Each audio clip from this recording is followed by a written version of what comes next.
What's up? What's happening? What's good? What it do, baby? You are tuned in to another edition of the White House Podcast. We back, y'all. Happy New Year to everybody. Happy 2026 to everybody. Praying that it's going to be a prosperous year full of blessings, peace, prosperity, great wealth, great health for everybody. Man, it feels good to be back. KB, what's going on, bro? Nothing much, man. Happy New Year to everybody. Hope everyone had a safe and blessed holiday. Hope this year brings everyone everything that they've been praying for, everything that they've been, seeking. Yeah, and I'm just ready to, start this year and finish it out. Start this year, I'm sorry, and finish it with the same type of energy that we had finished 2025 with. Yes, sir. Before we even get into the topics of the day, man, how was your holidays, bro? It was good, man. Spent some time with the family, traveled a little bit. Yeah, it was good. We just hung out a little bit, spent some time together. But for the most part, we didn't really do too much. Mostly we just stayed local and just try to enjoy each other's company. How about yourself? Man, it was great, man. I was able to get home, get to see the family for a week. For those who don't know, I reside in Florida. I'm originally from Georgia. KB and I, we went to high school together at Newton High School, both grew up in the Covington, Georgia community. It was great to be able to see everybody. You can make all the phone calls, you can have all the text messages you want, and you don't take those moments for granted. But that face to face, eye to eye interaction with people, it just hits a little bit differently, man, especially when you're around people who genuinely love you for you and not the things that you can do for them. So it always does my heart good to see my family, to my mom, my family, everybody. Thank you so much for giving me everything that my soul needed last week. And yeah, man, just looking forward to having another great, prosperous year this year. I've adopted a mantra since about 2024, KB, because I first saw this on a Twitter post. And it is one of my favorite gospel songs, Faithful is Our God by Hezekiah Walker. But the line in the song that everybody knows is, I'm reaping the harvest God promised me, and take back what the devil stole from me, and I rejoice today, for I shall recover it all. I have adopted that as my yearly mantra. And it seems to be the way for me to go with things, because it's like, I know that New Year's resolutions are a thing for everybody, but anybody who asks me, I always tell them my New Year's resolution is the same every year. I want to keep growing in every facet of my life. Yeah, I said the same thing. I'm not looking at it like a new year, new me. I'm looking at it like a new year, better me. Like, if anything, I just want to improve on things that I felt like I might have been lacking. But I don't want to say new year, new me, because I feel like that sometimes is, once you start making certain promises and then you're unable to keep them, it's kind of like you're giving yourself something that's like unattainable. I want to have things that are attainable goals, and that's why I say a better me, because I just want to become a better version of myself, as opposed to saying that I want to become a newer version of myself. I feel like a lot of people get into this thing where like they're starting out every year by saying that, oh, they want to go to the gym, they want to, do things, they want to travel more, whatever it may be. I think that you should just strive to just be, do things a little bit better, just expand upon things that you are seeking to do. Whether that could be, getting more in touch with your spiritual side, getting, better with money management, whatever it is. I think that you should strive just to, be a better version of yourself, not necessarily a newer version of yourself. I agree with you on that 100%. And the biggest thing that I think that people probably should also be looking for with those things that they're seeking after is consistency. If you want to be in the gym, you want to be consistent. You want to eat healthier, you want to be consistent. Don't just ask to be able to start it and not be able to finish it per se, because we've seen plenty of times where people start something and then they don't see it through. Pray for consistency to go along with that, as well as you grow and you become that better version of yourself. But just really hope everybody's doing well as we go into the start of a new year. I haven't had to write on any documents yet, so I haven't made the mistake yet of writing a date from 2025 down yet, but I'm sure that'll happen on Monday when I return to work full time. Before we get into the topics of the day, though, I do feel that we should make a mention that we lost a giant in the gospel music industry a couple of days ago, on December 30th to be exact. And that is the great Richard Smallwood, better known as the Maestro. He has passed on and he is gone on to glory. That hit me kind of hard, KB, because we had these conversations when we were in school, especially in Dr. Randall's math class. Shout out to Dr. Randall. Hope you well wherever you are. We used to honestly sit there and go through our phones and see what type of music we had on our playlist. It was us, a few more of our classmates, and if anything, I want to say we all had at least Center of My Joy and Total Praise on our playlist. And of course, he's contributed a lot more to the gospel industry than just those two songs, but those are stalwarts. When you hear those songs, it's like you stop and it just kind of does something to your spirit, or you stop and you sing along. But he's had so many contributions to the gospel music industry. Something that really kind of made me stop in my tracks the other day was somebody had dropped a video on Instagram, and it showed that he was actually the person behind the piano on Don't Cry by Kirk Franklin, which to me is in a short list of the greatest songs that Kirk has ever written. It's Don't Cry, it's Now Behold the Lamb, and it's Take Me to the King. Now, we know Kirk is known for gospel music bops, but I'm talking about the songs where you can tell that he's really pouring his heart into it. Those are three that stand out to me. And when I heard of Richard Smallwood and I saw with my own eyes that he was the person behind that piano, it just said to me, this kind of explains the heavy anointing that comes behind this song at the same time, because when you think about Richard Smallwood's music, you think about heavy anointing. Yeah, I mean, when I first heard the news, kind of like, shock. And, like anybody who grew up in the church, like just grew up in the church, had a church family, or, just been around. Like for example, me, I had two aunts, a grandmother that sung in the choir. So, I've heard these songs over and over again. Like, just his impact, it will be missed. And what I'm saying, prayers to his family, loved ones, any friends that may have been affected by it, especially being around the holidays. I know it's heavy hearts out there. So yeah, his impact will definitely be missed for sure. Absolute legend. And honestly, it's one of those things that we realize, like, around the holiday times, that, we take a lot of things for granted, life being, the biggest one for sure. So I think that, that kind of thing was one of those deaths that definitely, shook the core of the gospel community, especially because, like I said, his impact was so, like, for so many years, just contributing not only to his own projects but other projects that we, like you said, we, had no idea that he was a contributor for those projects. A lot of the gospel songs that we enjoy today, so I think that that was just one of those, those deaths that was definitely, shocking, because it wasn't expected. Like, you didn't hear any news leading up to it, but, still all the same, rest in peace, and, condolences to his loved ones and family. I echo all of that 100%. Rest in peace. Thank you for all that you've done for gospel music, all that you've done for our lives, quite honestly, because these are songs that really got some of us through some really tough times and really touched our souls in the best way that they could. The last note I'm going to make on this is because you brought up how you had older relatives who were in the choir and you grew up listening to the music that way. My mom at the time, in real time in the 90s and the 2000s, was the lead pianist at our church.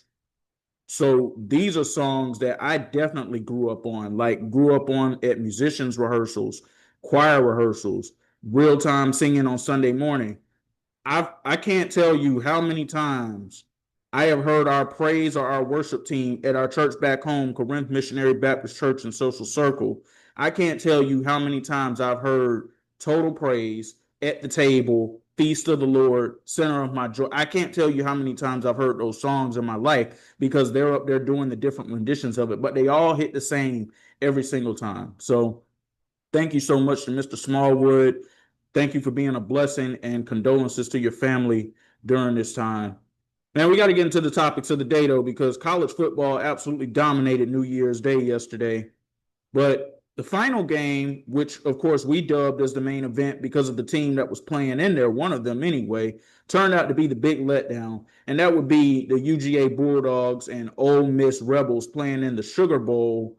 And all I got to say is same old dogs, KB. It feels like 2021 and 2022 honestly were a pipe dream, and we will always enjoy and cherish those memories because we don't know the next time we're going to actually taste what that real championship goal feels like. Now, I know that we're only a few years removed from that, but you can tell how the NIL and the transfer portal and how things have really impacted because this team hasn't came anywhere close to having the talent like Jalen Carter, Nolan Smith, Trayvon Walker, Brock Bowers, all those guys they had on the team at one time, they don't look anywhere close to that team anymore.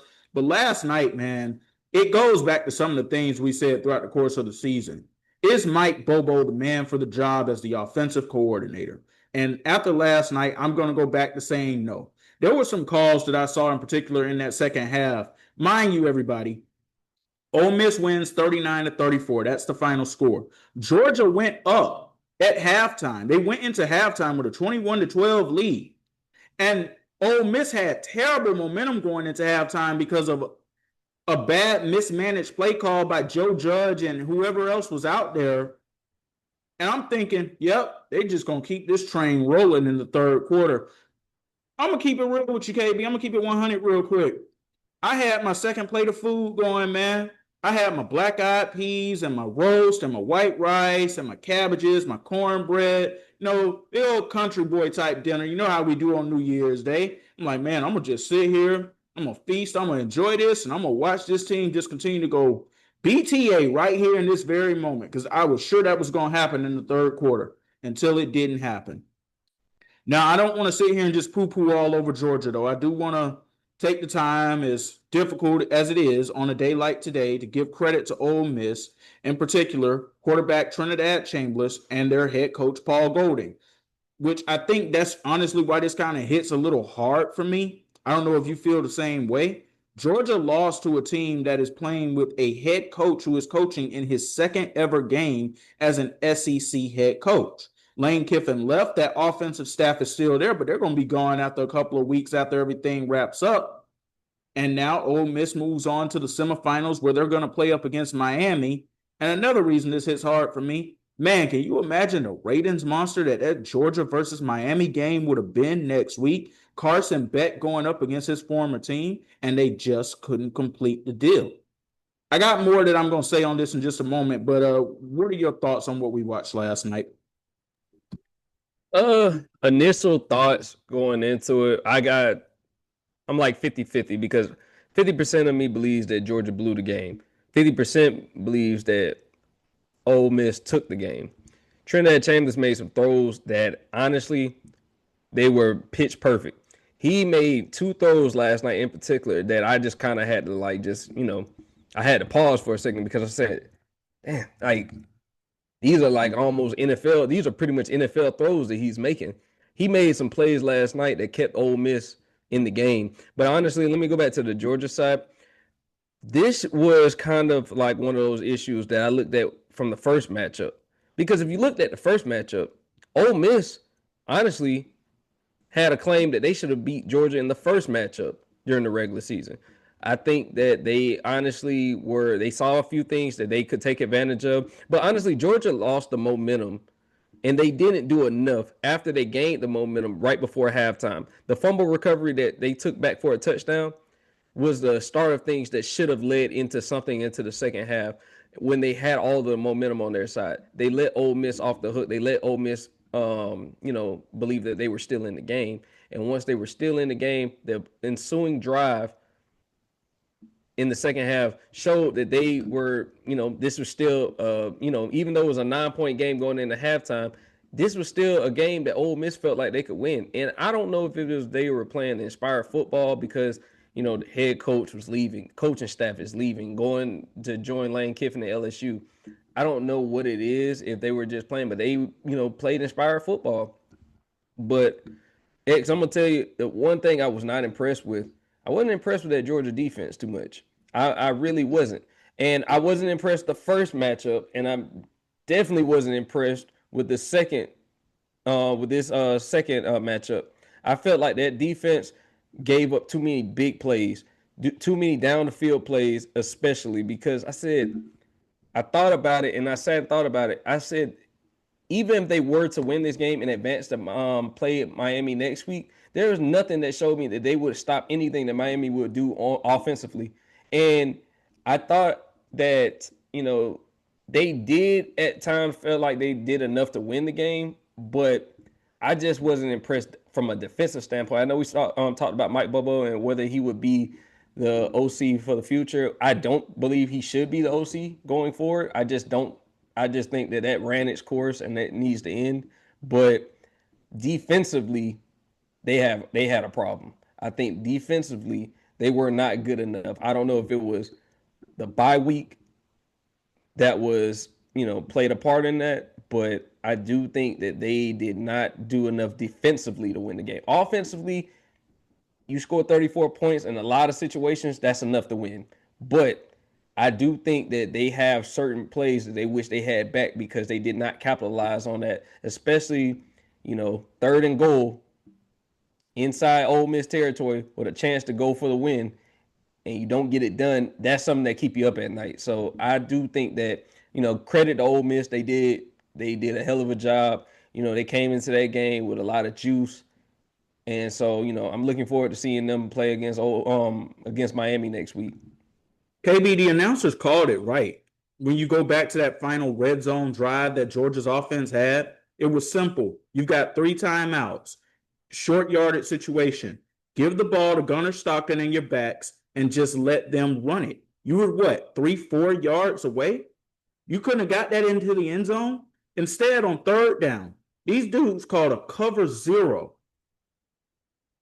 And we all knew that it wasn't going to be good. And as they're going for the tie, I just had a bad feeling about it. Like, even if this goes into overtime, in the second half of this game, this defense, in particular the secondary, has not been able to slow down anything that Trinidad Chambliss, and shout out to Charlie Weiss Jr., the offensive coordinator of Ole Miss. He called a great game last night, especially in that fourth quarter when he dialed up the play that he did that pretty much sealed the deal of putting them in field goal position.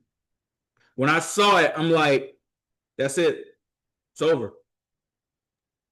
And I think that we got to also remember, Ole Miss's lone loss this year was to Georgia.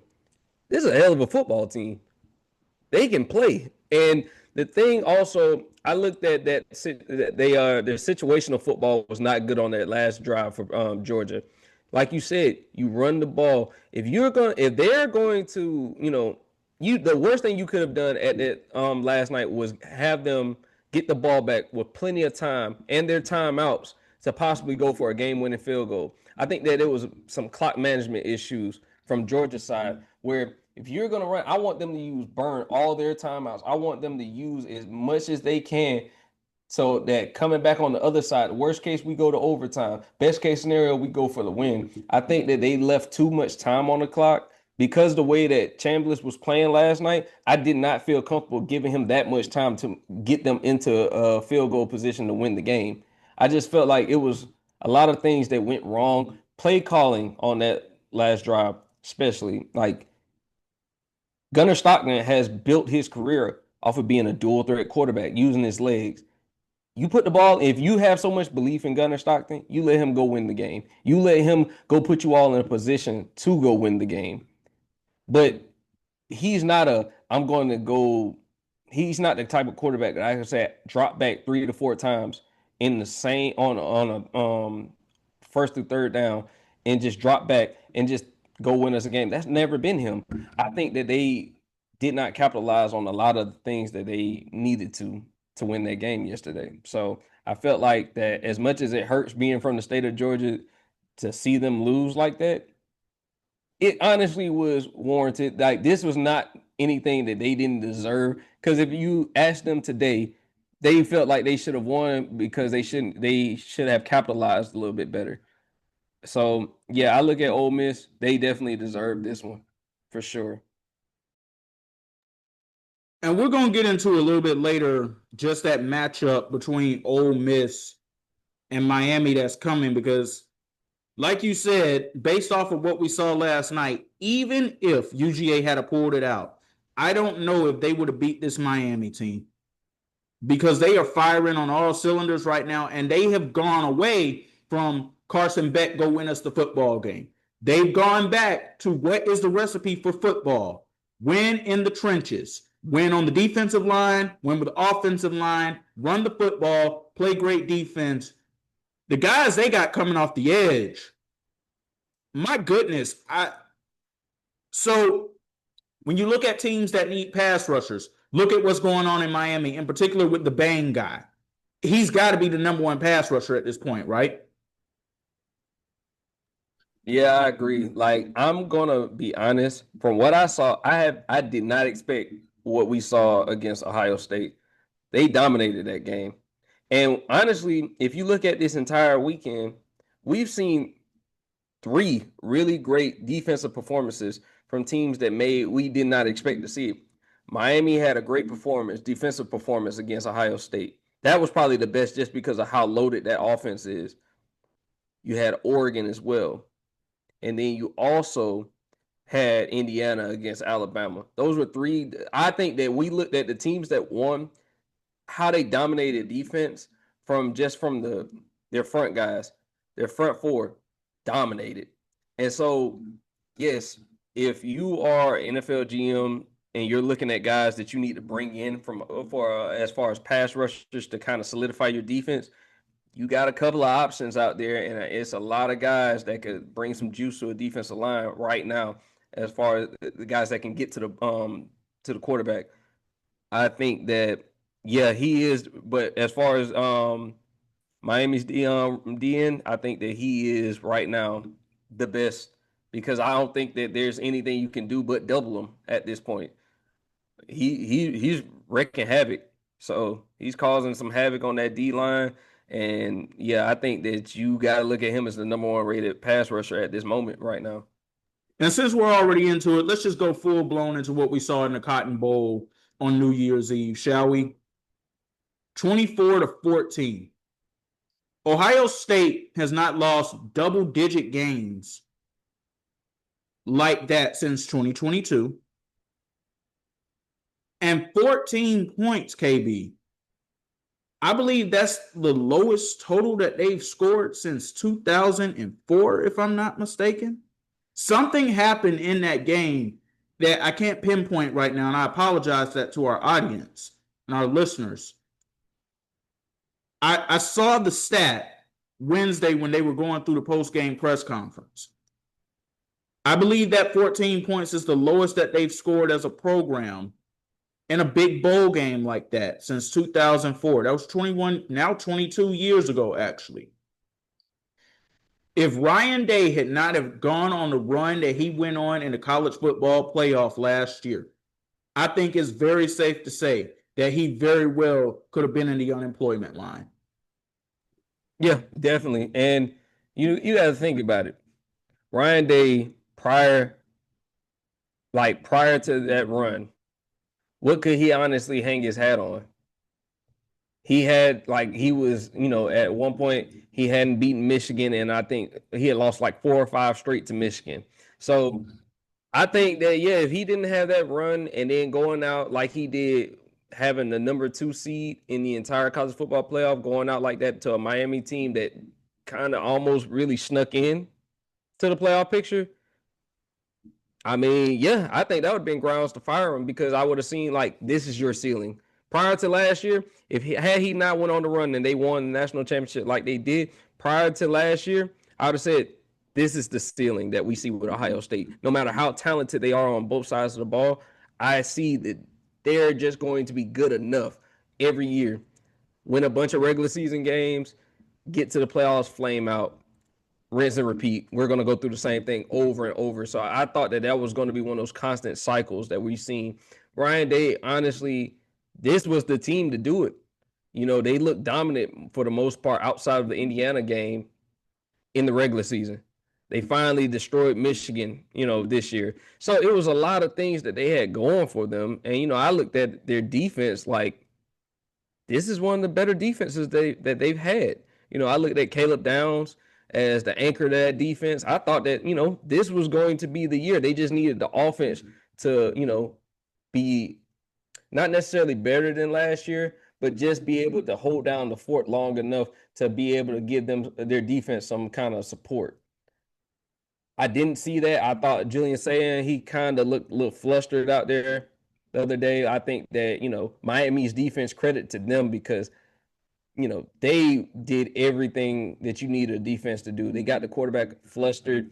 They literally sent so many different looks, blitzes at him every single time just to get him uncomfortable. Like, I don't know if I've seen a team make Saying look uncomfortable since the Indiana game in the Big Ten championship. That was the only other time I can honestly say I saw that. So, credit to them. To that point about Julian saying, here's something troubling that I think could be on the horizon for Ohio State, and they might look at as the transfer portal has officially opened up. He had his worst two performances of the season in the two biggest games of the season. I don't think that that's a small thing to just gloss over. This is somebody who finished as a finalist in the Heisman Trophy voting, and we were drinking the Kool-Aid of him because he was looking good out there. But when you put him out there against real teams like Indiana, and then you put him out there against Miami, and he didn't look spectacular in the season opener against Texas, but we glossed over some of the things that we saw because Ohio State won the game. I think they got some things to think about. Yeah, you're right. We did gloss over it because of how dominant that defense played in the season opener against Texas. And honestly, I said I'm gonna give him a little leeway. Because I saw more after that season opener. I saw more from him from a quarterback standpoint. I thought that he looked composed in a lot of the games they played, even though they didn't have a difficult schedule per se. Like they didn't necessarily have the same schedule or gauntlet that some SEC teams have to run through. But that's neither here nor there. It was more so that I liked what I saw from him because I don't care what competition you play. I do want to see how you look no matter what competition you play because some people play down to the competition. Some people get up no matter who it is. I thought that he did enough, and I understood why he was a Heisman finalist. But you're right. You can't just ignore how he looked these last two games because it was so bad. It was bad to the point. Now, he did have a couple of moments, especially against Miami. He had a couple of moments, but then we're starting to nitpick because we have to, because we're looking at it. You want your star players to rise to the level of competition. As the competition gets harder, you want them to play better. He has not. And I don't know what you can say or do as far as with this transfer portal, because we know the NIL is going to, affect a lot of movement in this transfer portal. We know that's going to be a thing. So if not Julian saying next year, if you feel like that you can't win it all with him, who would be your next option? Another point I want to make is Carnell Tate also shouldn't have said what he said in the weeks leading up to this. He said that they have a chance to be better than Justin Jefferson and Jamar Chase and what they were at LSU. He never should have said that. And I somewhat kind of co-signed on him saying that because my thing is, okay, what if they go out here and get 2 national championships? That's my mistake for saying that. And I'm mainly saying that for the guys in my group chat right now, Matt, Lawrence, Dev, shout out to them. I'm taking accountability right now for saying that I somewhat co-signed on that because you have to put everything into its totality. And you have to realize that those were 2 number 1 receivers on a college football team, which is also why I can't put Joe Burrow's 2019 season as the greatest college season that I've ever seen a quarterback have. That will, at least up until this point, in my mind, be Cam Newton at Auburn in 2010 with what he didn't necessarily have to work with. But that's neither here nor there. That's something that also shouldn't have been said by Carnell Tate because now they all have to eat crow on that. Yeah, we love confidence, but there's such a thing as overconfidence.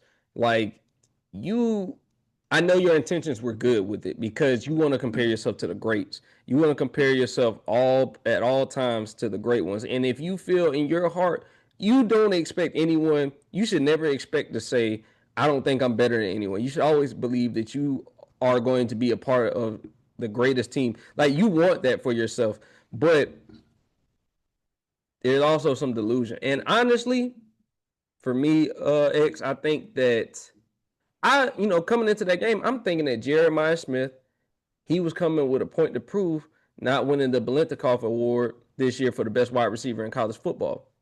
We already consensusly, as a consensus, thought that Jeremiah Smith coming into the season was going to be the number one wide receiver.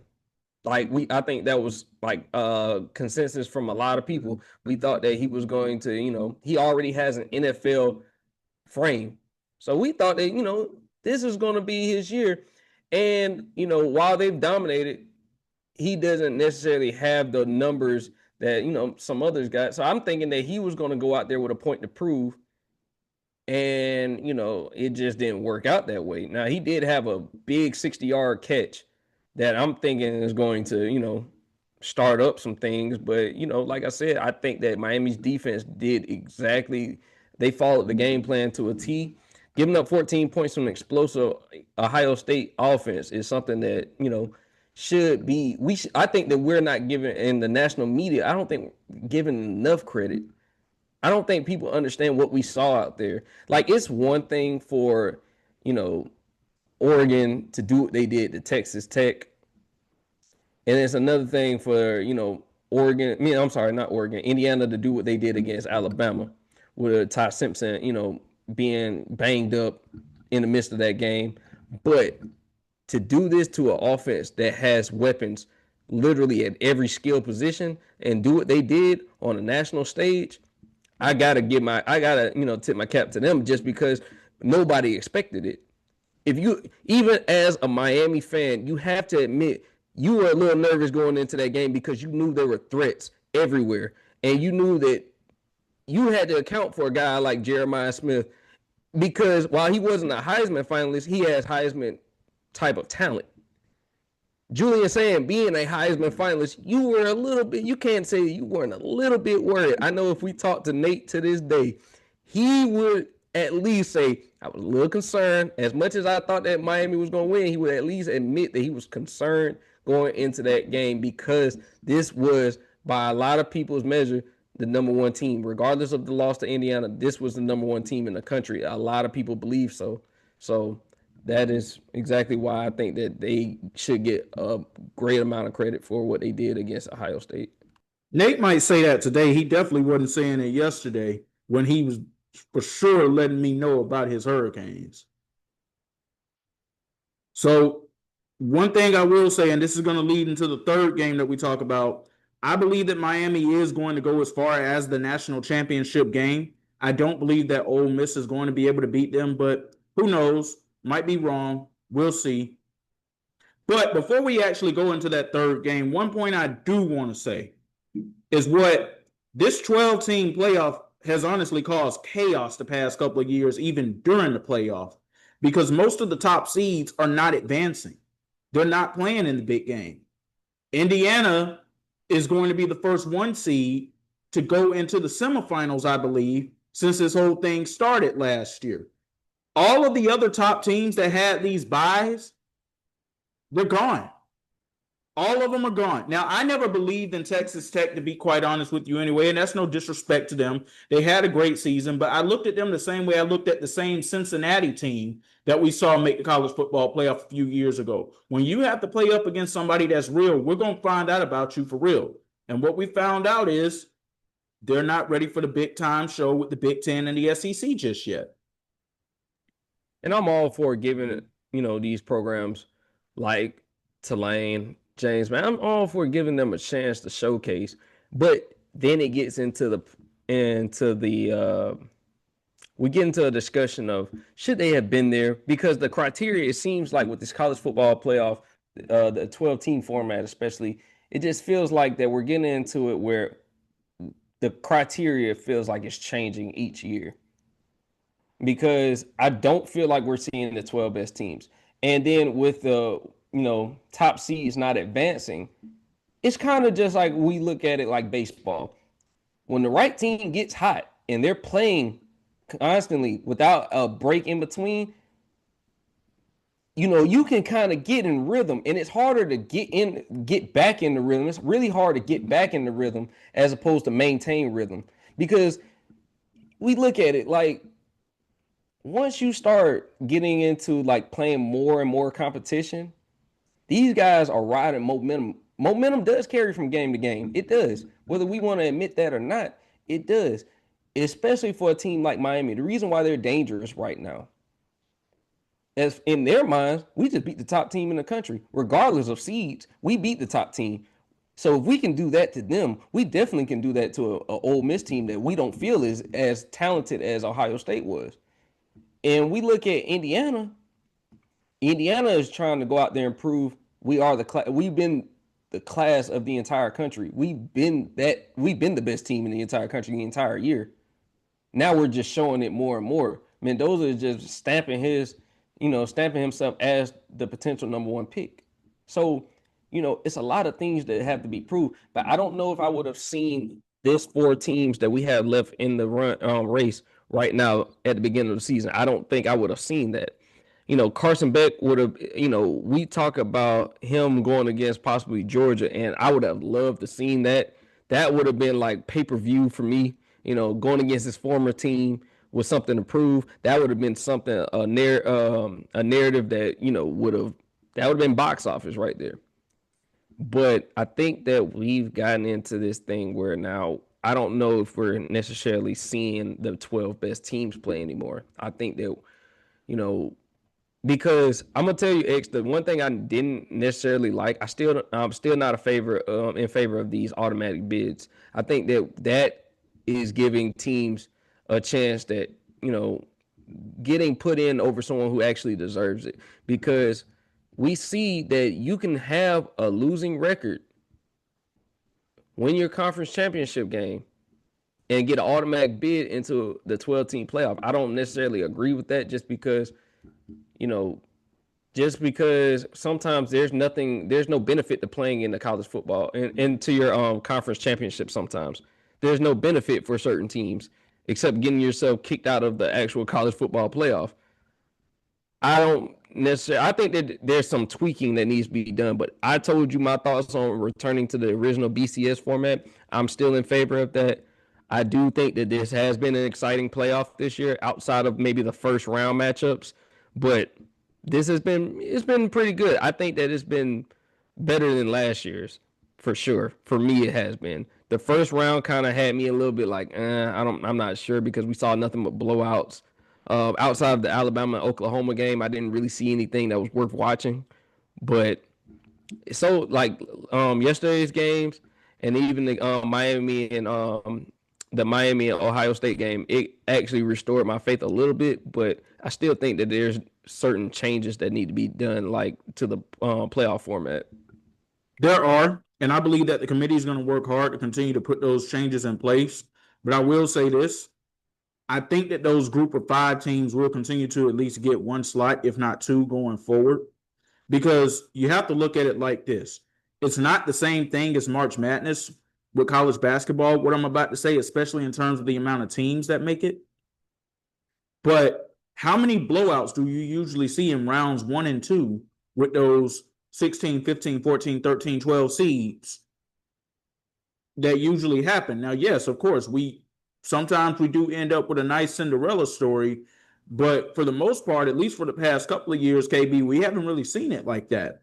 And I don't believe that we will. And I believe that college football has adopted somewhat of that as well. It's like, look, that first round, it's going to be tough to have to get through with some of these games, but you do at least want to give the teams a chance. That was the purpose of expansion, and I'm going to continue to stand on that. By the way, with your whole BCS point, Matt wanted you to know that you are somebody who enjoys chaos, and that's why that you wanted to have it come back in the first place. I just wanted to make that note to you real quick. Hey, shout out Matt, man. Yeah, I do love chaos, but I also I remember when the regular season used to matter and the matchups and the games used to matter. There was consequences for everything. And only thing I say, and I'm not going to go too much into it, but I remember, it being times where it wasn't so many teams that had a case. And it feels like with the 12-team playoffs, you got so many teams that felt like they had a case to be at least the last one in, as opposed to, I don't want a situation like what we had this year with Notre Dame, because I felt like that for a lot of guys, for some guys who are already NFL prospects, cool, but a lot of guys, this may be the last college game that they may ever play.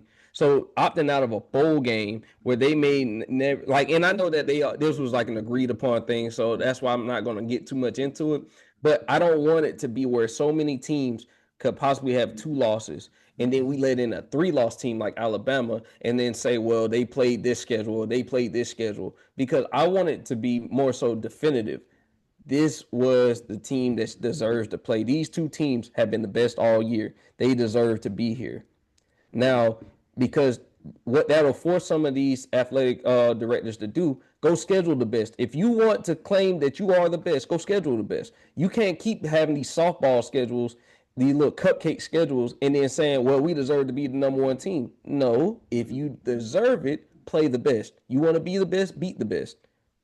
And then we'll see how you fare. But I don't want it to be where it's like we have so much discussion regarding should they have gotten in, should this team have gotten in as opposed to this team. I don't want it to keep being that discussion, just because if it's the 12 best, we need to put in the 12 best.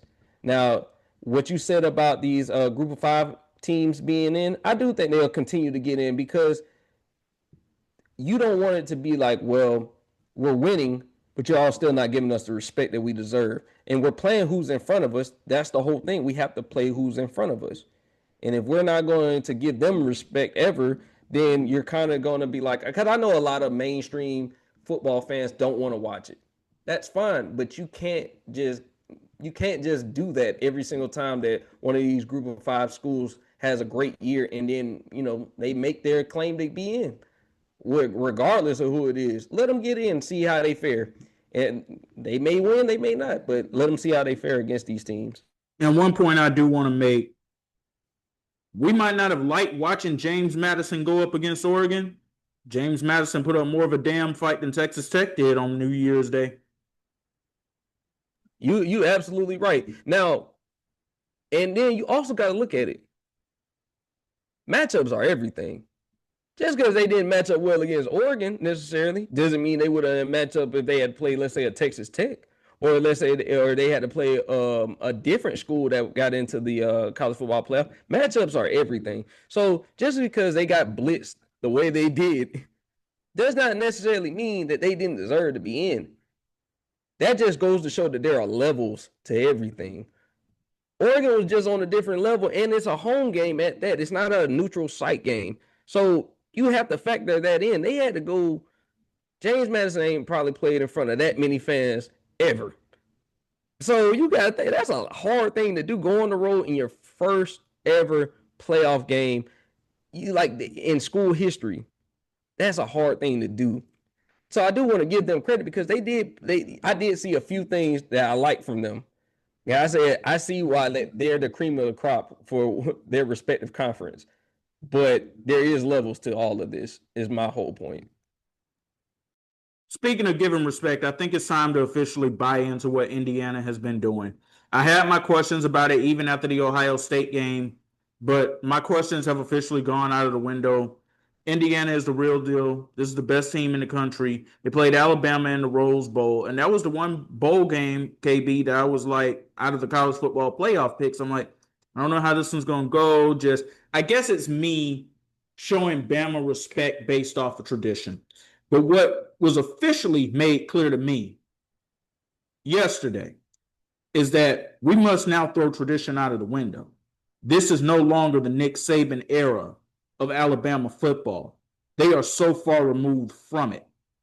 They don't even play Alabama-style football. Alabama-style football is winning the game in the trenches.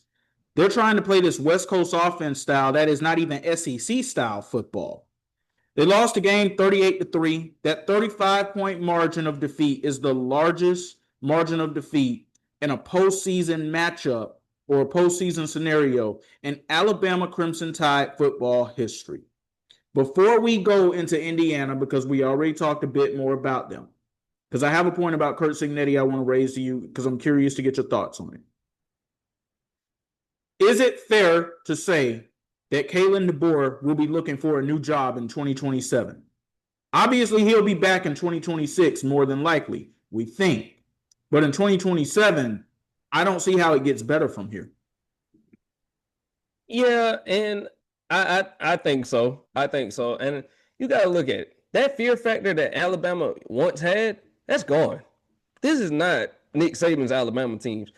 Teams don't fear them coming into, because like I said, they had an identity with Nick Saban at least. Their identity was that defense, regardless who was the defensive coordinator at the time, Nick Saban was going to have those guys coached well and ready to go. There is no fear factor. And I think that we're giving respect to Alabama that they haven't, under Kalen DeBoer, that they haven't necessarily earned. What have they done that earned that respect? And honestly, I think the committee also gave them more respect than they had necessarily earned, because we're going off of reputation alone for what they've done in the past. But this is a whole different Alabama that we're seeing. We're not seeing the same Alabama that, beat up on Colt McCoy and those guys in Texas years and years ago that had guys like Marcel Darius. We don't see that. We don't have that type of team that had Surtain and those boys out there. We don't have that. That's not the same Alabama team. They're good, not great. I think we can all agree that that what we saw against Indiana, while we had questions maybe about Indiana, I think those are answered. I think that Alabama answered a lot of our questions as well. They have no identity. They don't know what they're doing out there. Like you said, they're not playing an SEC brand of football anymore. That's not them. They're not labeled, at least from my standpoint. I don't see them as a physically imposing team. That's not what I see them as anymore. They're going to win. If they win ugly. If, they said it when they were down 17-0. Yeah, we've been in this situation before. They're relying on having to come back second half to kind of, win these games. They're having to grind out games because they don't have that talent. The NIL has changed college football landscape forever. Dynasties are done. We are not going to see dynasties for quite a while. And I still feel that way because of the money that has gone into building these programs. It's kind of like getting free agents out of in the NFL. It's not the same anymore. You got guys that are transferring after their freshman year and jumping into the portal. Alabama is going to continue to struggle with a lot of things just because, like I said, we're seeing that programs are being built off of not only just recruiting anymore, because Nick Saban could recruit 5-star talents left and right. It was at one point where Nick Saban had a running back room that was nothing but 5-star recruits. And I'm glad you got into it, because I was about to get into it myself. Because when folks probably listen to this, they're like, well, what do you mean they're not playing Alabama-style football? Alabama under Nick Saban was always known for having not just one great running back, but a great room of running backs. Listen at these names from the 2013 running back room at Alabama. TJ Yeldon. He was a great back at Alabama. Okay in the NFL, but great back at Alabama. Derrick Henry. We don't even have to talk about it. Not at Alabama, not in the NFL. Kenyon Drake. Great at Alabama. He was okay in the NFL.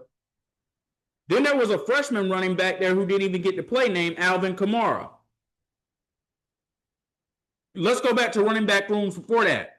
They had Mark Ingram, Trent Richardson in the same running back room. Eddie Lacy might have been a freshman in that running back room. And I know that Eddie Lacy gets the jokes and everything for what happened in Green Bay, the weight issues and stuff. Eddie Lacy was a damn good college running back for Alabama. Then you have other guys like Bo Scarborough, who didn't do anything in the NFL, but Bo Scarborough was a nightmare for teams to have to deal with in college.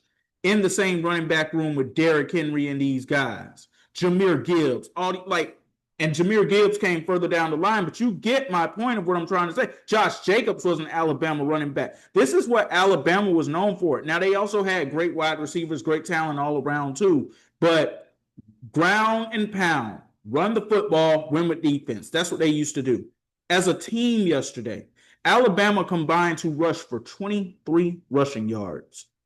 That's not Alabama. And like I said, all you did was just further make the same point. Like, you made the point that Alabama has a tradition of getting. If they have someone that they're recruiting hard, they're going to more than likely get who they want. It's very rare that Nick Saban didn't get exactly who he was after. Most of these guys, those running backs that you named, they broke high school records. Derrick Henry, if you don't believe me, look at his high school records that he broke in the state of Florida. An absolute monster. You just look at the teams of the past and you look at the Alabama teams of now. It's not the same. Like I said, the fear factor is gone. No one fears Alabama like they used to. Even Auburn, like Auburn used to have a thing where, like, yeah, it was a rivalry game, but we pretty much know that they were going to get smoked out by Alabama eventually. I don't even necessarily feel good about them. Like, yeah, even with the Georgia teams now, when they play Georgia, yeah, they could beat Georgia in the regular season.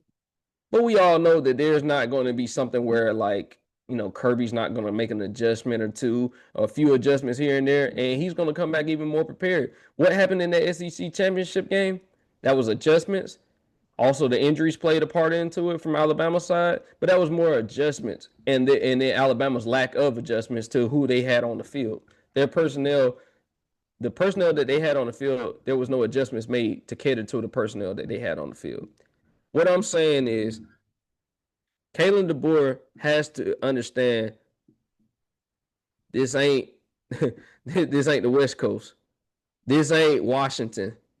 This is down south gridiron football. Hard hitting, in the trenches type of football. If you cannot run the ball effective, you cannot be a successful SEC team. I'm just going to let that be known. Because we're basing everything off of everything we base Alabama football off of now as everything from the past. We're not basing anything based off of what we've seen the last couple of years that he's been employed. They're not good. They're not good. And everything I saw yesterday proved my point. Them beating Oklahoma, I mean, I think that was more Oklahoma giving up the game than Alabama winning the game. But I'll still say that further to my point, I don't believe Alabama should have been in the college football playoff this year. I know a lot of people are going to argue against that. I just felt like that I did not see enough that would warrant that they were going to be a contender. They were. It was cute. It was nice to look at it at times when it was rolling, but I never looked at them because if you look at it, they were down early against Oklahoma. They were down early in this game. They are not playing with the lead. They are coming back. They are having to play from behind in each game. That's not a formula to success. They weren't that good to me. I know that they, like I said, they beat Oklahoma. Kudos to them. I didn't think Oklahoma was that great, but kudos to them. But they're not playing a style of football that I think is sustainable for the SEC. Maybe it would be for for like the Pac-12 when it was still there, like. For when when Kalen DeBoer was still in the Pac-12, maybe it would be a good style of football for that type of conference. Not this conference. Not with everything. Not with the teams they have and the talent they have down south. No, I refuse to believe so. So yes, in a long-winded answer, I think that Kalen DeBoer last season will be next season. And to show you how far removed they are, Curt Cignetti is also a former Nick Saban assistant. We just never talked about him because he wasn't the flashy name. He wasn't the Lane Kiffin. He wasn't the Mario Cristobal. He wasn't Kirby Smart. But Indiana yesterday, they had a combined 215 rushing yards yesterday as a team. I told you Alabama had 23. Kalen Black and Roman Hemby combined for 188 of those yards. Kalen Black with 99, Hemby with 89. Fernando Mendoza, a very efficient game, 14 of 16, 192 yards, 3 touchdowns. I know folks are going to hear that 192 and say, but I thought you said he had a great game. Look, the days of us having passers that are going for 300 and 400 yards, they seem to be kind of slipping away in both college and the NFL. It looks like teams are going back to winning football in the trenches again, which is how football games are usually won anyway. But my question for you about Curt Cignetti that I said I was going to raise is take Kirby Smart out of it, because he has 2 national championships. And even though we're disappointed about what happened last night, Georgia is a national powerhouse, largely due in part to what Kirby Smart has built there. Take him out of it. Is Kurt Signetti the best of these Nick Saban assistants that came off that tree? You take Nick Saban out of it. No, not take Nick Saban out of it. You No, got I'm to take sorry. I'm sorry. Kirby No, out of I'm it. sorry. Take Kirby Smart out of it. I'm sorry. You take Kirby Smart out of it. He's top 3 for sure because of what he's done. Actually, he may be right behind Kirby Smart because if you look at it, Indiana football has not been relevant in a long, long time. He brought them to relevance. Him and Fernando Mendoza, they can single-handedly say they did something. Because winning at Ohio State, I'm not going to say it's easy, but you kind of have that expectation that they're going to at least be there. No one thought this. Can you honestly say right now that Indiana was going to be on your list of teams, not only being a top seed, because they're the number 1 seed, did you honestly see them being anywhere near the college football playoff? No, I thought last year was a good feel-good story, and I didn't know what to expect from them coming out of this past season. Exactly. So for me, it's kind of just like I look at what you did and who you did it with. That's why I look at he had a coach. This is coaching. You know what I'm saying? This is on the fly adjustments. This is in-game adjustments. These are things that I say when it comes down to it, he can coach. I see why a lot of teams were interested to see if they could pry him away from Indiana. Some of these bigger programs such as Michigan, like I could see why they were interested in him at one point. But for him to do it at this program that has a history of losing, yeah, he honestly he opened my eyes a lot to the we think about the importance of good coaching, not just on the college level but the professional level. This is great coaching. He did a hell of a job. And honestly, if I look at him, if he has the Heisman winner and goes on to win the national championship this year, you can't look at him other than being right under Kirby Smart because of the fact that he did it with a program that has not historically been good for a long time. That means more than doing it at some of these blue blood programs sometimes that are expected to win, that have the talent to win. Nobody had Fernando Mendoza as being a top quarterback in the college football landscape. Nobody did. Well, you might have had like some guys saying, I see a good amount of talent with him, but we didn't see this. Not this year. And I want to make one point clear to the viewers. What we're not saying is that he's right under Kirby Smart in terms of best coach in college football. Because if Kurt Signetti and company, if they run the table, to me, he enters 2026 as the best all-around coach in college football. And there really shouldn't be an argument about it because of what he's been able to build there, because of his track record of what he's been able to do at other programs. We're simply saying under the all-time Nick Saban tree. And I know you got folks out there who are going to say, well, what about Lane Kiffin? Maybe if Lane Kiffin had a coach that game last night, we could have that conversation. Lane Kiffin, I know he built that Ole Miss team that we saw out there last night. He did not coach that game last night. And I don't know if he had a coach that game that they would have won. Maybe they would have, maybe they wouldn't have. But we'll never know that now because he packed his bags and he went to LSU. We'll see what he's able to build in his time there. But congratulations once again to the Indiana Hoosiers. I am officially all the way in on them, KB. I'm sorry, I don't see a chance for Oregon to be able to do anything with this team once again, even if they go in round 2. And I know it's hard to play up against an opponent twice in a season. And I am impressed by what I saw from Oregon's pass rush yesterday. But Indiana, they've just got it rolling right now. And the fact that they can also run the football how they can too, it makes them the most dangerous team remaining in this college football playoff. Yeah, and for me, it's going to come down to the battle of the defenses. Can Oregon stop Mendoza in the offense from doing what they want, from imposing their will on the ground? Because, like I said, I know a lot of people are looking at that 192 yards. If you look at what Indiana's offense did, they controlled the game. They controlled that game yesterday. They did. It wasn't dominating fashion, but then again, they didn't need to because Mendoza made the right plays when he had to. He kept the chains moving with his legs when he had to. They did enough to win, and the defense played lights out. So as far as what I'm looking at a battle of the defense because I know Indiana. I feel like Indiana can stop Oregon. can Oregon stop Indiana? That is the question. And once we'll see that from the first few drives of the game, if that is the case, because I'm not liking Oregon's chances, but I'm gonna give them a puncher shot. I'm gonna give them a chance.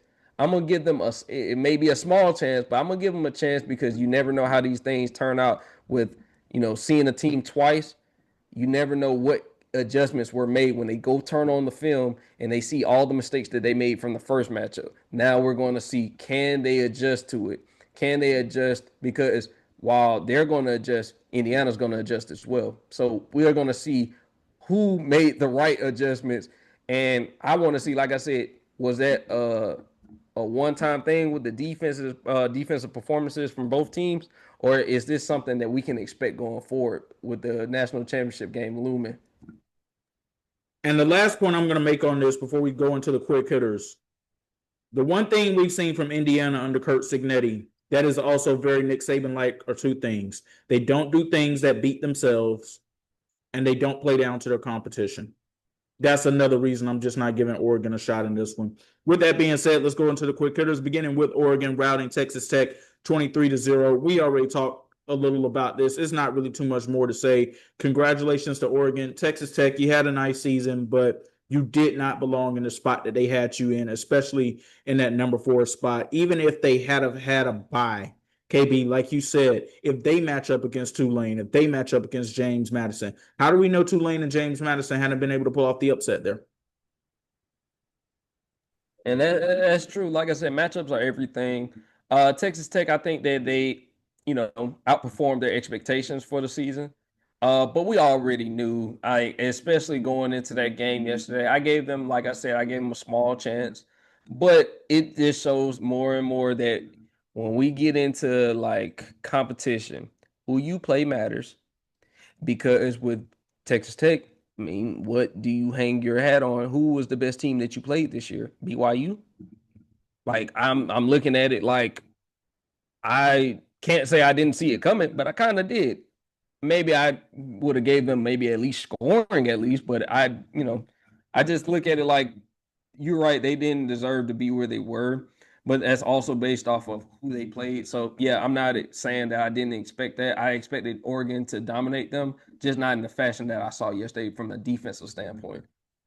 Switching gears to the NFL now, Lamar Jackson is set to play in the Week 18 finale at Pittsburgh against the Steelers, where the AFC North title will be on the line in primetime Sunday Night Football. I give Baltimore the advantage here, KB. DK Metcalf and him and that fan thing that happened in Detroit, the interaction that happened there, him being suspended the last 2 games, that absolutely crippled the Steelers offense. We saw it last week against the Cleveland Browns. The Steelers also last week against the Cleveland Browns, they played with their food a little too much for me. They seemed a little too concerned with trying to stop Myles Garrett from getting the all-time sacks record for a season as opposed to going out, winning the game that would have clinched the AFC North divisional title for them. And now we're having this conversation of if they lose on Sunday, is it Mike Tomlin's last game as the Steelers head coach? You can ask the same questions about Baltimore too with John Harbaugh, but I honestly believe he's probably safe for at least another year. Yeah, I think Pittsburgh played themselves into a terrible situation. I think that, like you said, you had everything lined up perfectly. You had it and you let it go. I think that with Lamar playing, this definitely, helps Baltimore's case. Regardless, I even say a 85% Lamar Jackson is better than nothing. And I think that if they can dominate on the ground like Derrick Henry did last week, I think that they have, a great shot to win this game and clinch the division. And going to the DK Metcalf topic real quick, if you want to look at a selfish act, that's the epitome of a selfish act. With your team in a playoff push, and you do that to get yourself suspended for 2 games, I believe, with you already being limited with offensive weapons, no Darnell Washington, like you already are limited on offense, and now you're even more handicapped.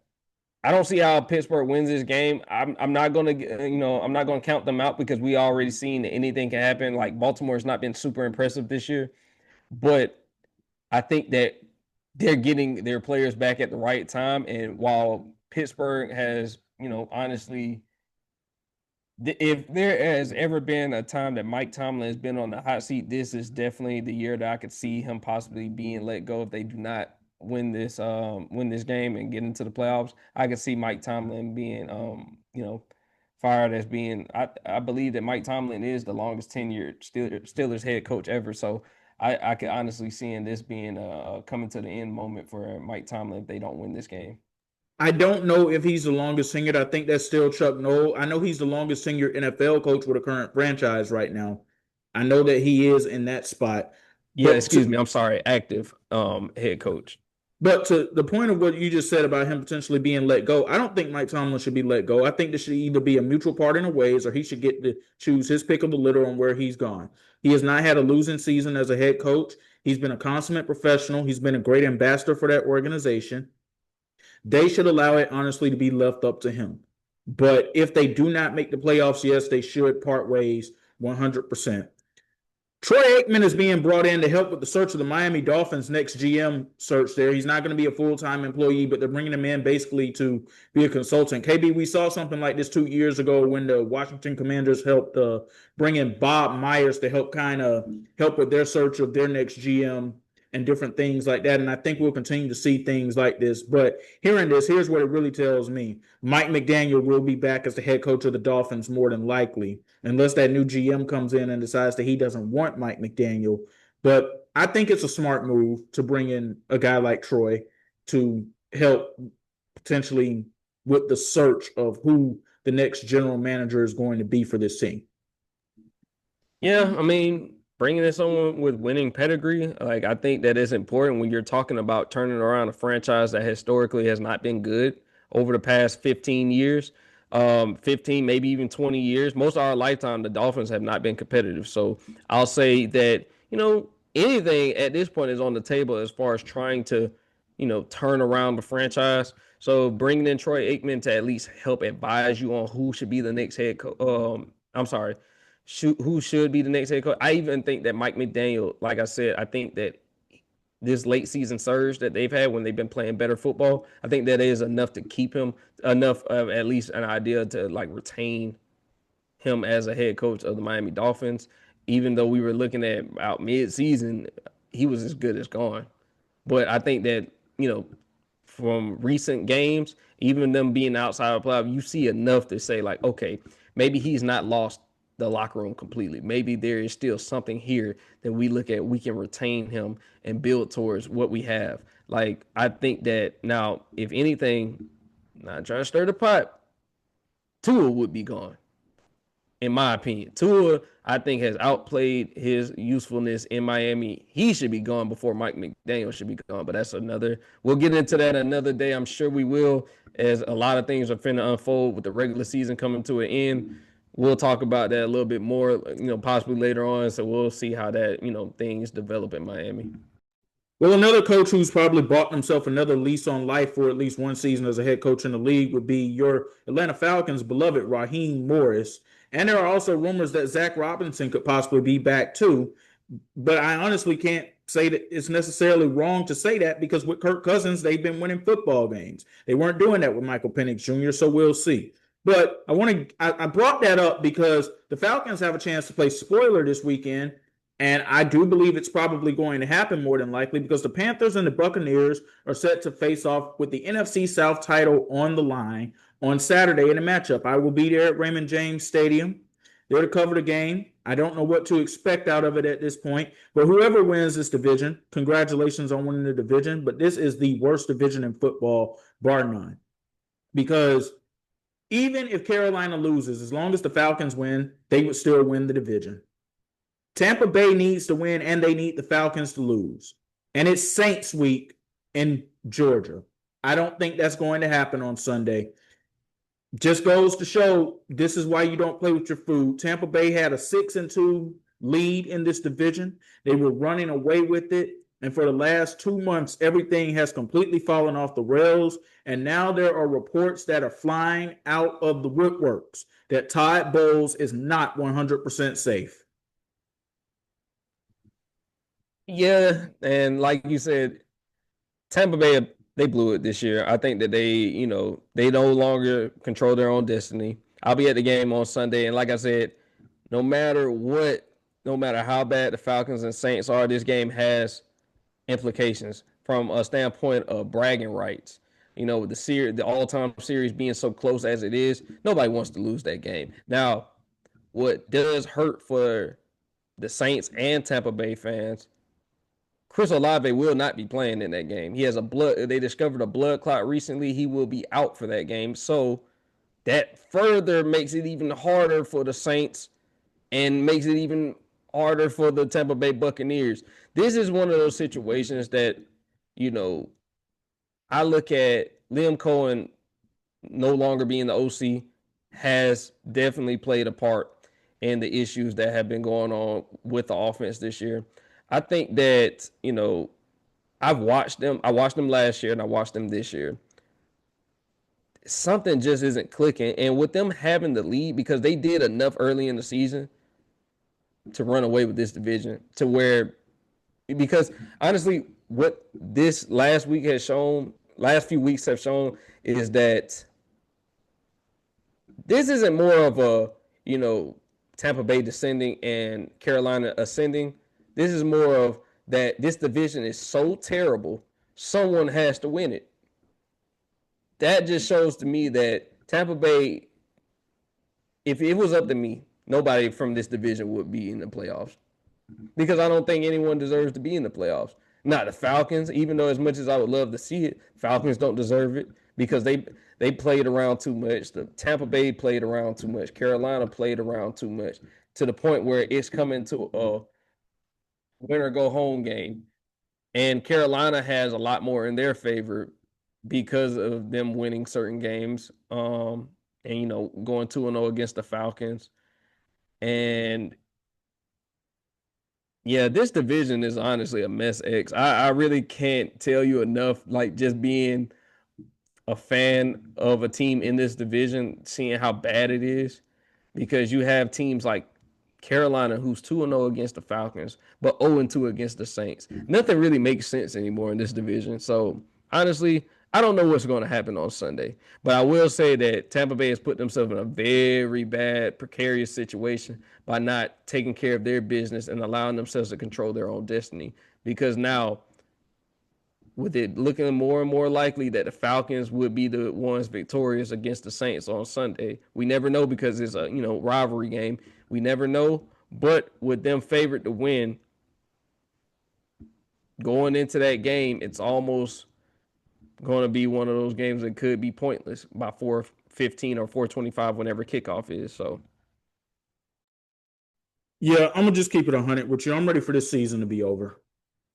I was very excited after they played the San Francisco 49ers earlier in the season, honestly believing, and I believe I even came on here and said it, I might actually get to cover a Super Bowl this year. All of my excitement towards that type of thing has completely gone out the window. If they win the division, fantastic, that being the Tampa Bay Buccaneers. If they don't, hey, it is what it is. Like, you guys did this to yourselves. The same way folks said it about the Falcons last year, I have to say it about them this year. You cannot have a division lead like that and then squander it the way that it is.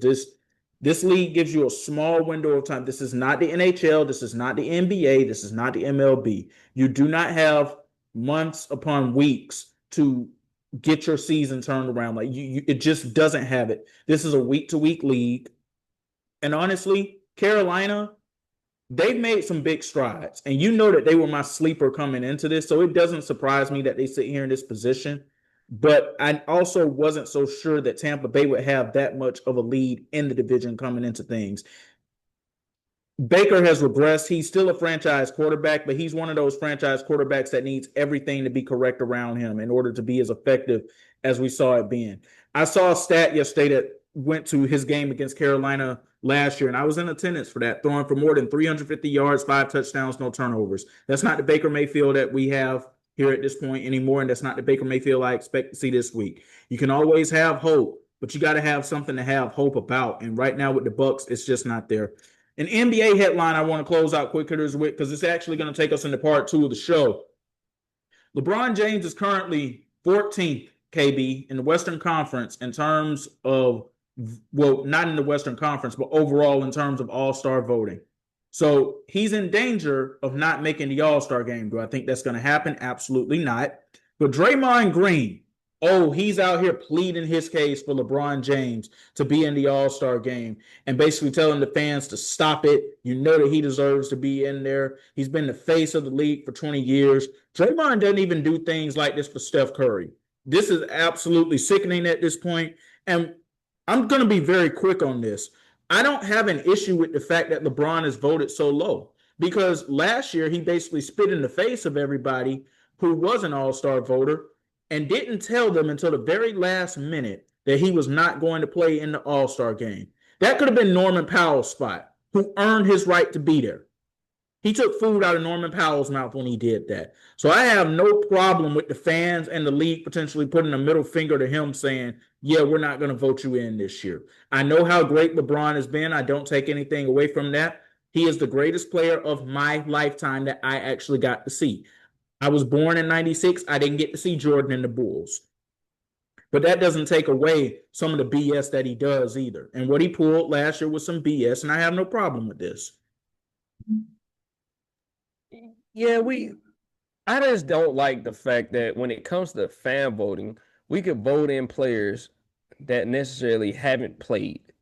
We saw it with Kobe one year. Kobe, he was injured, and he still was voted as a starter. Like we can't keep doing this because, like I said, we're taking it away from guys that may have, like Norman Powell had a career year last year and was not voted to the All-Star game, and he could have been one of the replacements. He could have been an injury replacement. And you never know how these things work you never know how these things could favor guys when it's time like for incentives, for contracts. Those are incentives. Some of those guys have incentives in their contracts be named an NBA All-Star. It may not be a big deal for a lot of fans, but that is a big deal when it comes to not just, for your legacy, but also for contracts. Like, we're looking at it like I don't have a problem with him being 14 because honestly, he hasn't played the number of games. And while he's been out there, he hasn't been necessarily the best player on the floor like he's been in years past. I have no issue with it.